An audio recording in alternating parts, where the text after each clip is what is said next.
Auzubillahiminash-shaytanir-rajim. Surah Mulk, explanation of ayat 29th. Qul huwa ar-Rahmanu amanna bihi wa alayhi tawakkalna fasata'lamuna man huwa fi dalalin mubin. آپ صلی اللہ علیہ وسلم فرما دیجیے قل هو الرحمن، وہ ذات جس کا اس آیت صورت میں ابھی تک اتنی انٹروڈکشن اور پھر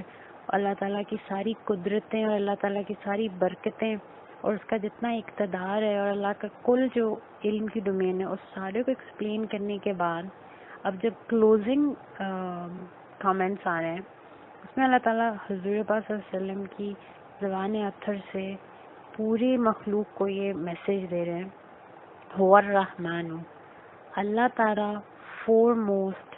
ہی از رحمان، اس کی ذات ہمیشہ اول آخر وہ رحم کرنے والی ہے۔ سورت جب سٹارٹ ہوئی تو اللہ تعالیٰ فرماتے ہیں کہ ما تری فی خلق الرحمن من تفاوت، کہ تم میری مخلوق، اب اللہ تعالیٰ وہاں پہ مخلوق اللہ نہیں کہہ رہے، اللہ تعالیٰ کہہ رہے ہیں رحمان کی مخلوق میں تم کیا کوئی بھی کمی دیکھو گے؟ یعنی کہ اس کی مخلوق اس بات کی گواہی دے رہی ہے، اس کی مخلوق کا جو کامل پن ہے وہ اس بات کی گواہی دے رہا ہے کہ بنانے والے نے انتہائی محبت کے ساتھ، انتہائی کیئر کے ساتھ اور انتہائی تھاٹ کے ساتھ جو ہے ہر چیز کو پیدا کیا اور پھر اس کی ضرورت کی ہر چیز اس کائنات میں رکھ دیا۔ تو وہ جو رحمان ہے، پھر آگے اللہ تعالیٰ اب اسی اسم کو لے کے پوری صورت میں حالانکہ اتنی سخت آیات بھی بیچ میں گزری ہیں، پر اللہ تعالیٰ کہتے ہیں کون ہے، آسمان کی طرف دیکھو تو صحیح، کون ہے جس نے آسمان میں یہ پرندے گرنے نہیں دیتا؟ کون ہے رحمان کے علاوہ جو ان کو آسمان میں تھامے ہوئے؟ کیسے چڑیاں درختوں پہ بے فکر ہو کے کھڑے کھڑے سو جاتی ہیں، اور کون سی وہ ذات ہے جس نے اس چھوٹی سی چڑیا کو وہاں پہ پکڑا ہوا جو گرنے نہیں دیتی اس کو، اور اس کا کتنا ایبسلوٹ ٹرسٹ ہے اپنے رحمان رب میں کہ وہ ایک منٹ کے لیے سوچتی نہیں ہے کہ what if میں نے آنکھیں بند کی اور میں نیچے گر جاؤں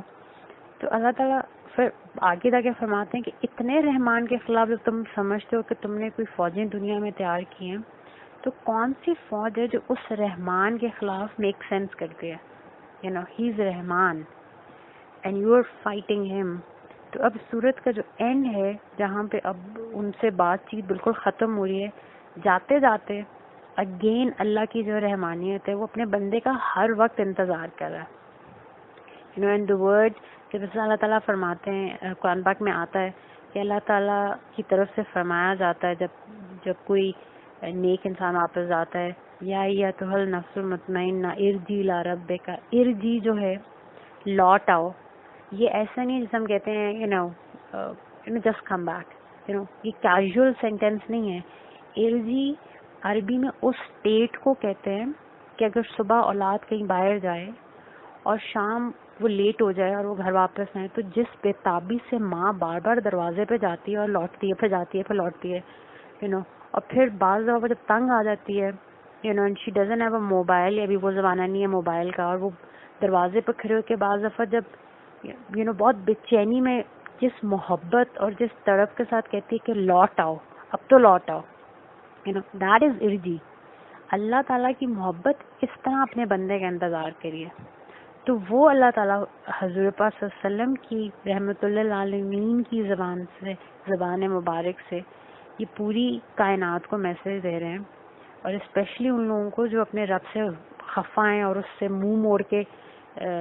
جا رہے ہیں۔ اللہ تعالیٰ فرما رہے ہیں کہ کہہ دیں، آپ صلی اللہ علیہ وسلم فرما دیں هو الرحمن،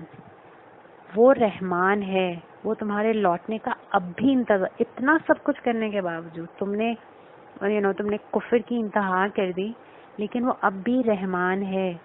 اور وہ تمہارا ویٹ کر رہا ہے، ابھی بھی کچھ نہیں بگڑا۔ لیکن اگر موت آ گئی اور اس کفر کی حالت میں موت آئی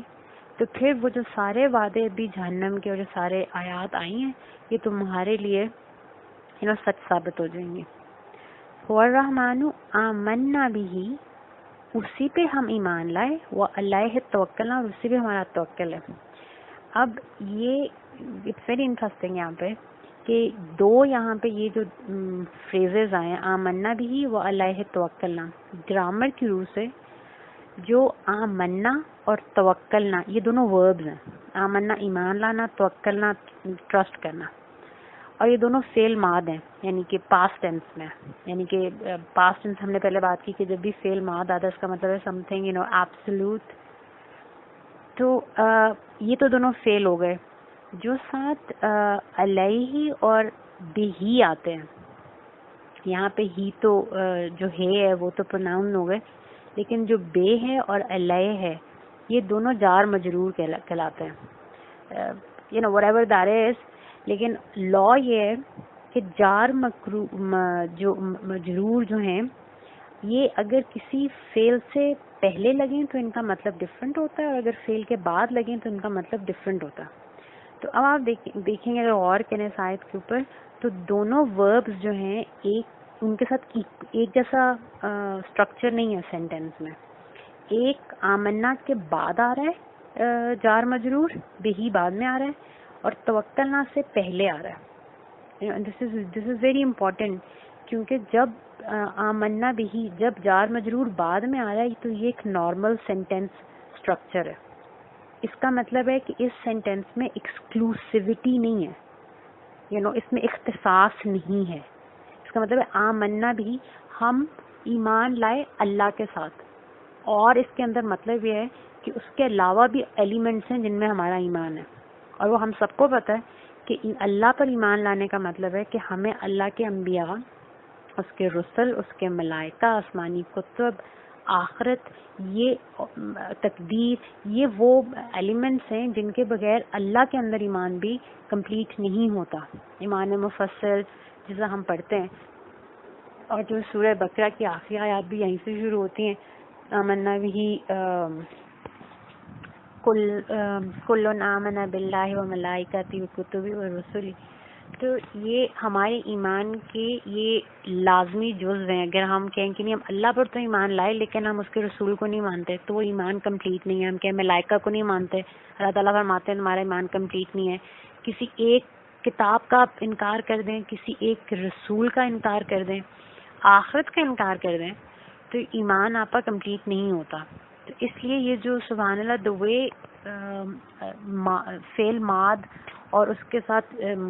جو یہ جار و مجرور آیا ہے آمنا بھی میں، وہ آمنا بھی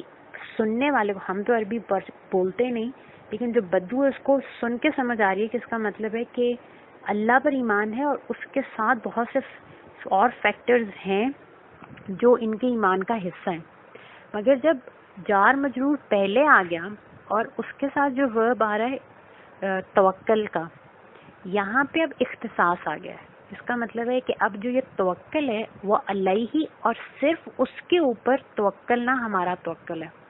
یعنی کہ ایمان تو ایک براڈ کیٹیگری ہے، اللہ پر ایمان لائے اور اس کی کتب پر اور رسل اور ملائکہ اور آخرت